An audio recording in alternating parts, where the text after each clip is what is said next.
अब आज के इस वीडियो में विद्यार्थी बहुपद नामक अध्याय के कुछ महत्वपूर्ण प्रश्नों को हल करना सीखेंगे। बहुत ही इम्पोर्टेंट प्रश्न हैं, सभी विद्यार्थी इन्हें ध्यान से समझें और इन्हें तैयारी के साथ सीखें और साथ में अपनी उत्तर पुस्तिकाओं में लगाने का प्रयास करें। तो देखते हैं पहला प्रश्न क्या कहा जा रहा है। x की पावर 4 + 1 को x - 1 से भाग देने पर भागफल तथा शेषफल ज्ञात करो। अगर आपको केवल शेषफल निकालना होता तो आप शेषफल प्रमेय का प्रयोग कर सकते थे, लेकिन यहाँ भागफल भी निकालना है, तो इसलिए भाग की क्रिया द्वारा इस प्रश्न को समझना ज़्यादा ठीक है। तो चलते हैं इस प्रश्न में हम भाग की क्रिया विद्यार्थियों को सिखाते हैं। x - 1 से भाग देना है हमें x की पावर 4 + 1 में। ध्यान दें विद्यार्थी, भागफल यहाँ ऊपर भी लिखा जा सकता है या जैसे सामान्य भाग में हम यहाँ लिखते हैं यहाँ भी लिख सकते हैं। काम क्या करना है, x का भाग x की घात 4 में लगाना है। हम जानते हैं कि भाग में घातें घटती हैं, अर्थात x³ बार पहाड़ा जाएगा। तो x³ का इस बहुपद में गुणा करिए तो हो जाएगा x⁴ - 1x³ x³ का 1 में गुणा करेंगे तो -1x³ और 1 गुणांक लिखा नहीं जाता, चिन्ह बदलेंगे घटाने के लिए, ये कट जाएगा। अब ये +1 और ये +x³ बीच वाला चिन्ह चूंकि बताया जा चुका है, ये बेकार हो जाता है, यूजलेस है। अब केवल नीचे और ऊपर के चिन्ह ही देखना है। तो ये x³ है और ये 1 है, ये चर पद है, ये अचर पद है, तो सजातीय न होने के कारण इनमें जोड़ घटाने की क्रिया नहीं होगी। तो फिर हमें इन्हें दोनों को यूं ही नीचे लिख देना पड़ेगा। अब अगली स्टेप में आते हैं, x का पहाड़ा x³ में, तो घाते घटाने पर क्या होगा, x² बार जाएगा, तो x² से गुणा करिए तो x³ - 1x², फिर वही प्रक्रिया चिन्ह बदलने की, फिर ये सरलीकरण में कट गया और ये भी सजातीय नहीं है तो +x², प्लस लिखने की आवश्यकता नहीं है, और ये +1 फिर आ गया नीचे। इसी प्रकार अब x का पहाड़ा x² में तो +x बार जाएगा, x का गुणा करिए या करके x² - x, फिर वही काम चिन्ह बदलने वाला, ये कट गया। अब देखिए क्या बचा, x + 1। अब यहाँ x - 1 है तो x का पहाड़ा x में क्या बार जाएगा, 1 बार, x एक कम x, तो 1 से गुणा करिए तो 1x - 1। तो अब देखिए चिन्ह बदलेंगे तो फिर ये कट गए और ये क्या हो गया तुम्हारा 1 1 2, अब ये सजाती हो गए +2, तो ये आपका शेषफल आ गया। तो अब हम लिख सकते हैं यहाँ पे, अतः भागफल बराबर x³ + x² + x + 1 तथा शेषफल बराबर 2। ये आपका रिजल्ट हो गया। अब चलते हैं अगले प्रश्न पर। अब प्रश्न संख्या 2 विद्यार्थियों के सामने है, इसे हल करेंगे। बिना गुणनखंड किए मान ज्ञात कीजिए, अर्थात आपको गुणनखंड करने की छूट नहीं है, आपको इसे सरल करना है। तो देखिए x - 2y का होल क्यूब +2y - 3z का whole cube plus 3z minus x का होल क्यूब। तो अब विद्यार्थियों को दिखाई पड़ रहा है कि यहाँ पर यह प्रश्न a cube plus b cube plus c cube type का है, लेकिन सर्वसमीक्षा तुम्हें जो सिखाई गई है वो कुछ इस प्रकार होती है। चूंकि a cube plus b cube plus c cube minus 3abc बराबर of a plus b plus c of a square plus b square plus c square minus ab minus bc minus ca। सर्वसमीक्षा इस प्रकार की होती है। तो इसका दाया पक्ष ऐसा है और बाया पक्ष ऐसा है,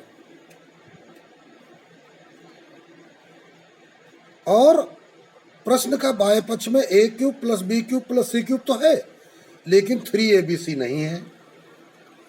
तो इसका ही एक खंड सूत्र आपको सिखाया गया था कि यदि a plus b plus c बराबर 0 हो तो फिर a cube plus b cube plus c cube बराबर 3abc होता है। तो अब हमको देखना है कि क्या इन तीनों पदों का योग शून्य तो नहीं है।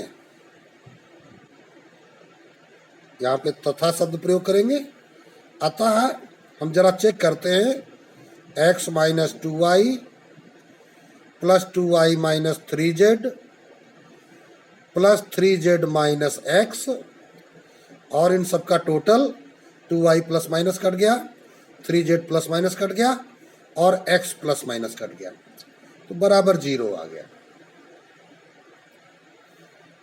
तो अब देखिए हमने क्या देखा, यहाँ पे हमको लिखना चाहिए अब चूंकि ये 0 आ गया, इसका मतलब क्या हो गया कि इस ब्रैकेट को यदि हम a कहें, इस ब्रैकेट को b कहें, इस ब्रैकेट को c कहें, तो फिर ये क्या आ गया, a plus b plus c बराबर 0। तो अब लिखेंगे अतः, पहले यहाँ लिखना चाहिए अब चूंकि, है ना। अब यहाँ लिखेंगे अतः, इसका सूत्र क्या बन जाएगा, x माइनस 2y का होल क्यूब। ये वाला सूत्र प्रयोग किया जा रहा है, ऊपर वाला नहीं लग रहा है, प्लस 2y माइनस 3z का whole cube plus 3z minus x का होल क्यूब। इसका मतलब a cube plus b cube plus c cube बराबर रिजल्ट क्या है, 3abc। तो 3a क्या है, x माइनस 2y, b क्या है 2y माइनस 3z और c क्या है 3z माइनस x। तो यही आपका आंसर हो गया और प्रश्न कंप्लीट हो गया। तो ये बात विद्यार्थियों को ध्यान रखना है, जब किसी प्रश्न में a cube plus b cube plus c cube मिले तो तुरंत चेक करो क्या तीनों पदों का योग शून्य तो नहीं है। अगर शून्य है तो फिर इस सेकंड वाले सूत्र का प्रयोग करो, अन्यथा फिर इस पूरे सूत्र का प्रयोग किया जाता है। अब चलेंगे अगले प्रश्न पर।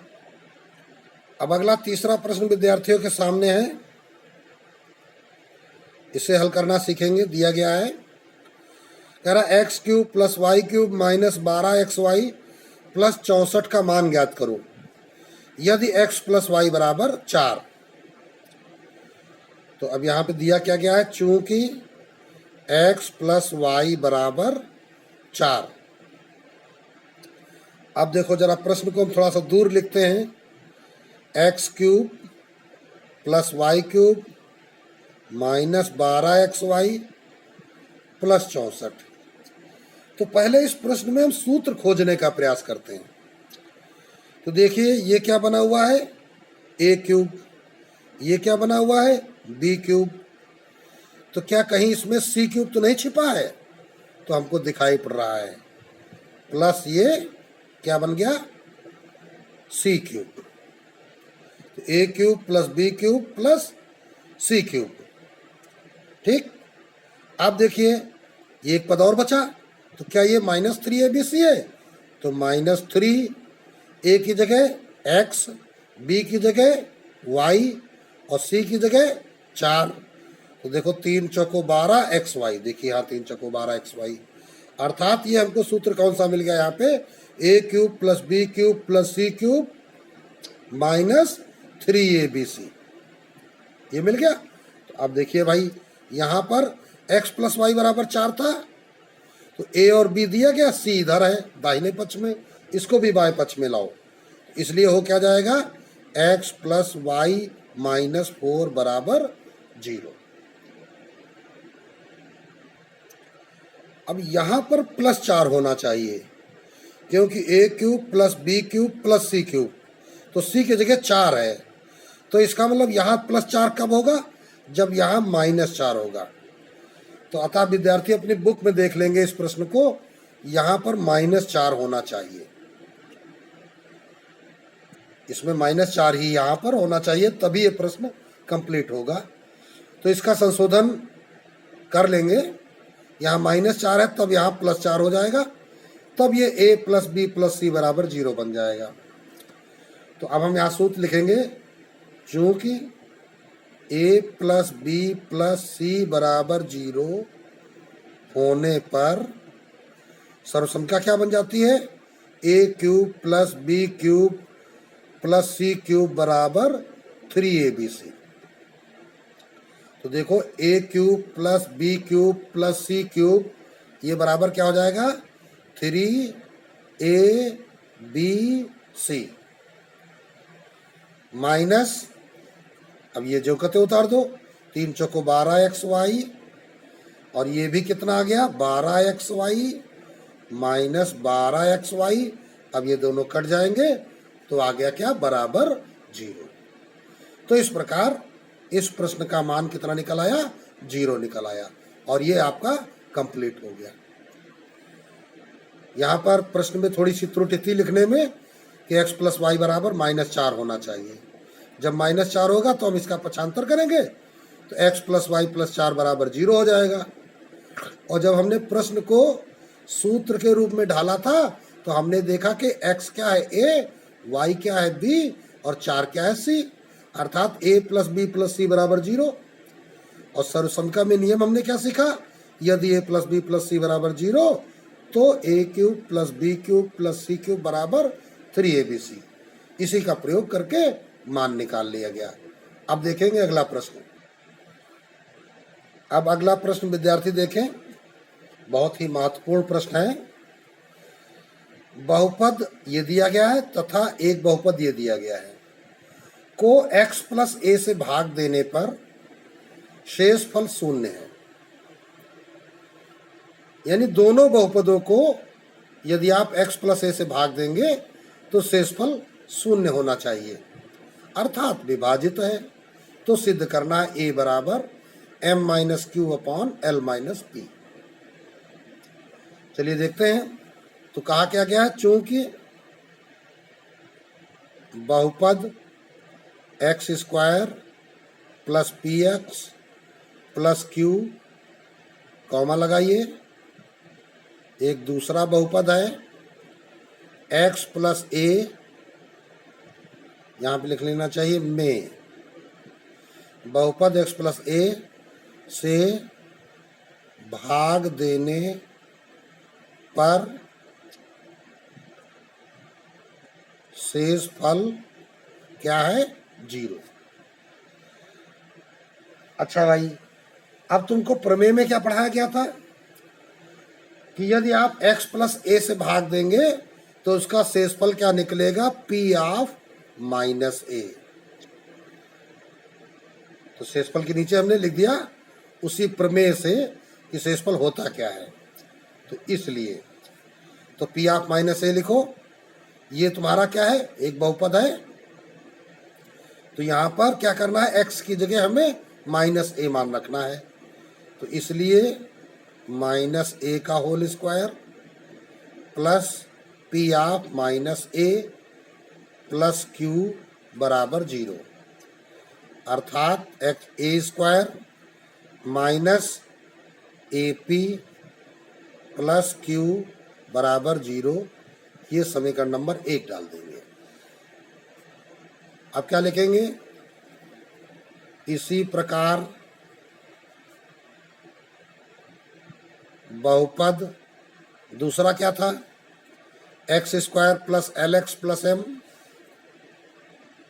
X square plus L x plus M में बहुपद x प्लस ए का भाग देने पर शेष फल, इसमें भी शून्य बताया गया था। तो जरा इस बहुपद को इस बहुपद से मिलान कर लो, p की जगह l, q की जगह m। तो अतः अब हम लगाने के बजाय सीधे सीधे ऐसा ही समीकरण बना देंगे। क्या हो जाएगा? ए स्क्वायर माइनस ए पी था तो यहाँ क्या हो जाएगा? ए एल प्लस क्यू था तो यहाँ क्या हो जाएगा? यम बराबर 0। ये समीकरण नंबर 2 बन जाएगा। अब इन दोनों समीकरणों को हम एक जगह लिखते हैं। A square minus A P plus q बराबर 0, तो a square minus a L plus m बराबर 0। अब देखिए, जब इनमें हम घटाने की क्रिया करेंगे तो चिन्ह बदलेंगे। यहाँ लिख दिया घटाने पर, होगा क्या? ये कट जाएगा, ये प्लस का है ये माइनस का है, तो minus A P plus A L plus Q minus M बराबर 0। तो यहां से ए कॉमन ले लेते हैं, तो माइनस ए जब हम कॉमन लेंगे तो बचेगा क्या? p माइनस एल, और इसका पक्षांतर कर दो तो m माइनस क्यू। तो माइनस ए बराबर m माइनस क्यू अपॉन, इसका भी पक्षांतर कर दो, minus of p minus L, तो माइनस यहाँ आ जाएगा, ये क्या हो जाएगा? p माइनस एल भाग में चला जाएगा, क्योंकि ये माइनस का चिन्ह और ये क्या है? गुणांक है। अब देखिए, तुम्हें सिद्ध क्या करना था? a बराबर m minus Q upon L minus P. तो अंश में देखो m माइनस क्यू आई है, तो m माइनस क्यू माइनस चिन्ह से ब्रैकेट खोल दीजिए, तो ये जो l है ये प्लस में हो जाएगा और p माइनस में हो जाएगा। तो ये आपका रिजल्ट आ गया, कंप्लीट हो गया। ठीक, तो ये क्या हो गया? प्रूव्ड। सवाल लग गया। अब आगे अगला सवाल देखेंगे। अब अगला प्रश्न विद्यार्थी देखें, 5 नंबर। कहा जा रहा है कि यदि x plus Y plus 2z बराबर 0, तो सिद्ध करो कि एक्स स्क्वायर बटे y z plus y square बटे z x plus z square बटे एक्स वाई बराबर 6। तो दिया क्या जा रहा है? चूंकि x plus Y plus 2z बराबर 0, ये दिया जा रहा है। तो यहाँ हम ब्रैकेट में लिख सकते हैं, हम जानते हैं कि यदि a plus B plus C बराबर 0, तो a cube plus B cube plus C cube बराबर 3abc। ये सर्वसंख्या के बारे में तुम्हें सिखाया जा चुका है। तो इसलिए a plus B plus C बराबर 0 है, तो यहाँ क्या है? x plus Y plus 2z बराबर 0, अर्थात x की जगह a, b क्या है? y की जगह पे, और c की जगह पे 2z है। तो इसलिए तुम्हारा जो रिजल्ट निकलेगा वो क्या निकलेगा? x का क्यूब प्लस y का क्यूब प्लस 2z का क्यूब बराबर 3, a की जगह x, b की जगह y और c की जगह 2z। सही ढंग से लिख लेते हैं। X cube plus y cube plus 2 का क्यूब 8 जेड क्यूब बराबर 3 दूनी 6 एक्स वाई जेड। अब इस पूरे समीकरण में यदि हम एक्स वाई जेड का भाग लगा दें तो हमारे दाहिने पक्ष में 6 आ जाएगा। तो एक्स वाई जेड का भाग लगा दो, एक्स क्यूब बटे x y z plus y cube बटे x y z plus 8 z cube बटे एक्स वाई जेड बराबर 6 एक्स वाई जेड बटे एक्स वाई जेड। क्या किया है? एक्स वाई जेड से भाग लगाने पर। तो भाग लगाने पर होगा क्या? देखिए एक्स क्यूब इस एक्स से कट जाएगा, यहां स्क्वायर आ जाएगा, वाई क्यूब कट जाएगा, वाई स्क्वायर आ जाएगा, जेड क्यूब कट जाएगा, जेड स्क्वायर आ जाएगा, और यहाँ एक्स वाई जेड पूरा कट जाएगा। क्या आ गया? एक्स स्क्वायर बटे y z plus y square बटे जेड एक्स प्लस 8 जेड बटे एक्स वाई बराबर 6। और यही आपको देखिए सिद्ध करना था। अब यहाँ भी प्रश्न गलत लिखा हुआ है, यहाँ 8 जेड स्क्वायर होना चाहिए। बुक से आप मिला लीजिएगा, यहाँ 8 जेड स्क्वायर ही होना चाहिए। अब अगला प्रश्न देखेंगे। प्रश्न संख्या 6 विद्यार्थियों के सामने है, इसे हल करेंगे। क्या कहता है प्रश्न? A x cube plus 3x square minus 13 तथा 2x cube minus 5x plus ए में प्रत्येक को x प्लस 2 से भाग देने पर शेषफल समान हो। अभी पीछे एक प्रश्न विद्यार्थियों ने पढ़ा था, वहां शेषफल 0 था और यहाँ शेषफल समान है, तो a का मान ज्ञात कीजिए। तो पहले हम क्या करेंगे? पहले बहुपद में x प्लस 2 का भाग लगाने से शेषफल बचता क्या है ये निकालेंगे। तो लिखेंगे क्या? चूंकि a x cube plus 3x square minus 13 में x प्लस 2 का भाग लगाने पर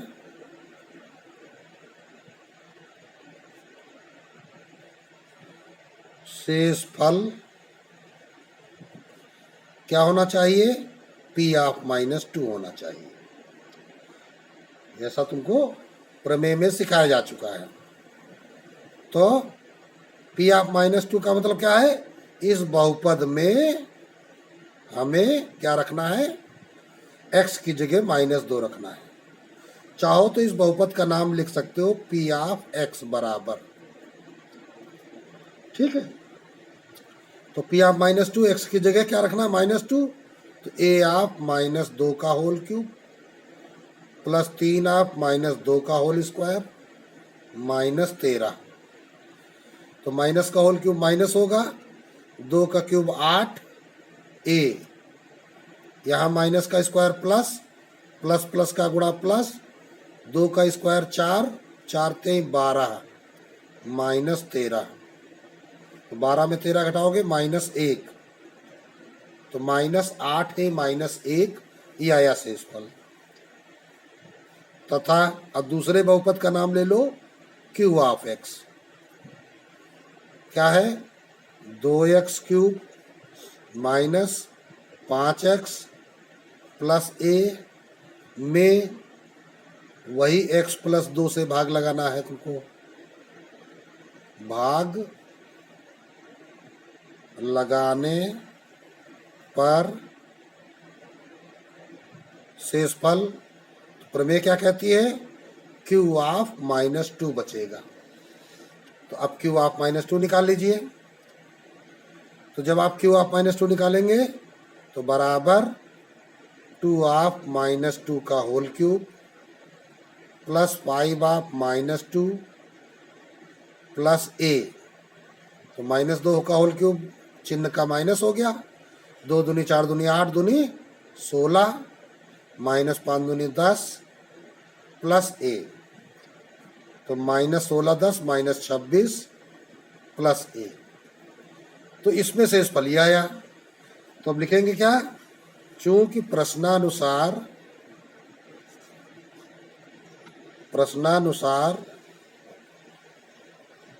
दोनों बार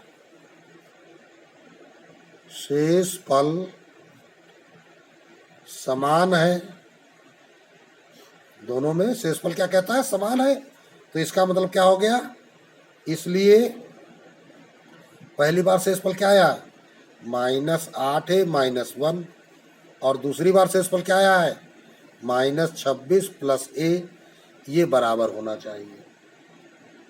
तब a एक तरफ, अचर पद एक तरफ, -8a, ये प्लस a आया तो -a, तो -26 -1 गया +1, ये हो गया -9a बराबर -25, a बराबर माइनस माइनस कट जाएगा 25/9।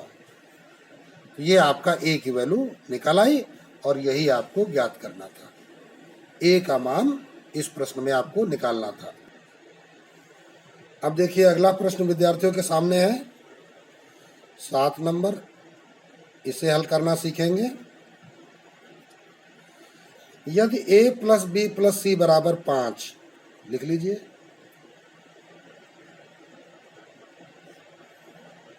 तथा ab + bc + ca बराबर 10, तो सिद्ध कीजिए कि a³ + b³ + c³ - 3abc।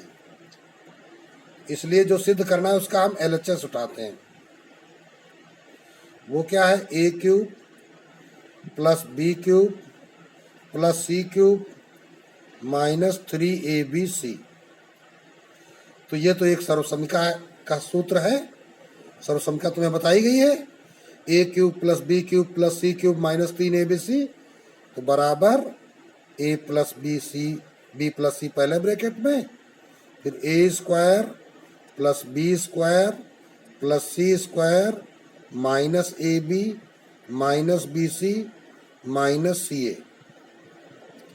अब तुम्हें थोड़ा सा ध्यान करना है कि ये जो लिखा हुआ है इनमें चिन्ह माइनस लगे हैं।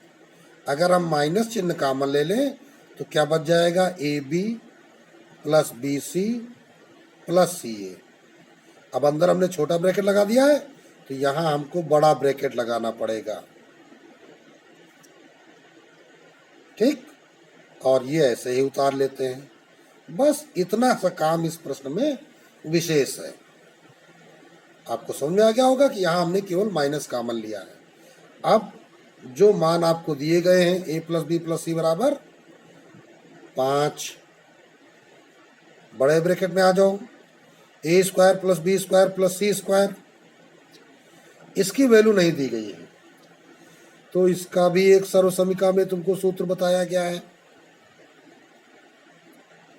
ठीक है। अब वो कौन सा सूत्र बताया गया है, अभी इसको हम ऐसे ही लिख लेते हैं, अभी इसकी चर्चा करते हैं।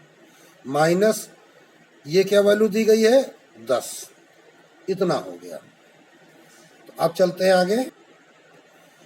अब देखिए आपको एक सूत्र बताया गया, a + b + c का होल स्क्वायर बराबर a² + b² + c² + 2ab + 2bc + 2ca। ये एक सर्वसमीका तुम्हें सिखाई गई। तो इस यहाँ पे हमको क्या चाहिए, a² + b² + c², अर्थात हमको इतना चाहिए। तो इसके अलावा जो कुछ ये लिखा हुआ है इसका बराबर के उस तरफ पक्षांतर कर दो, अर्थात इसको हम इस सर्वसमीका की सहायता से तोड़ सकते हैं। तो बराबर 5 और ये बड़ा ब्रैकेट, तो इसकी जगह पे क्या वैल्यू लिखेंगे, इतने का करोगे पक्षांतर, ये जो है तो उस तरफ चला जाएगा तो माइनस में हो जाएगा, a plus B plus c का whole square minus 2ab minus 2bc minus 2ca और ये वाला माइनस 10। खैर ध्यान दीजिए, a प्लस बी प्लस सी की वैल्यू कितनी है? 5 का होल स्क्वायर, माइनस 2 ले लीजिए कॉमन, तो ab plus b c plus c a minus 10। ठीक है, बस केवल सरलीकरण आपको ध्यान देना है। 5 ये हो गया 25 माइनस 2, इसकी वैल्यू बताई गई थी 10 माइनस 10, 5 आप 25 में 10 घटाया 15, 10 दूनी 20, 25 में ये वाले 10 घटाए 15 और 2 इंटू 10 20, 15 में 20 घटाएंगे तो आ जाएगा -5 इंटू ये 5, तो बराबर रिजल्ट आ गया -25। तो इस प्रकार ये आपकी वैल्यू निकल आई जो आपसे पूछा गया था कि a plus B plus a cube plus B cube plus C cube minus 3abc बराबर, अब देखिए आपको क्या सिद्ध करना था, ये देखिए -25 आपको सिद्ध करना था और यही -25 आपका सिद्ध हो गया है। तो क्या हो गया? तो ये क्या हो गया आपका RHS प्रूव्ड। चाहो तो लिख सकते हो अब, अतः a cube plus B cube plus C cube minus 3abc बराबर -25 हो गया प्रश्न। तो इस प्रकार आज विद्यार्थियों ने बहुपद नामक अध्याय में कुछ विशेष प्रश्नों को हल करना सीखा। अब इन प्रश्नों का आप अपनी कॉपी पर पुनः अभ्यास करें। कोई प्रश्न आपको नहीं आता है तो अपने अध्यापकों से पूछें और उनकी समस्याओं का हल प्राप्त करें।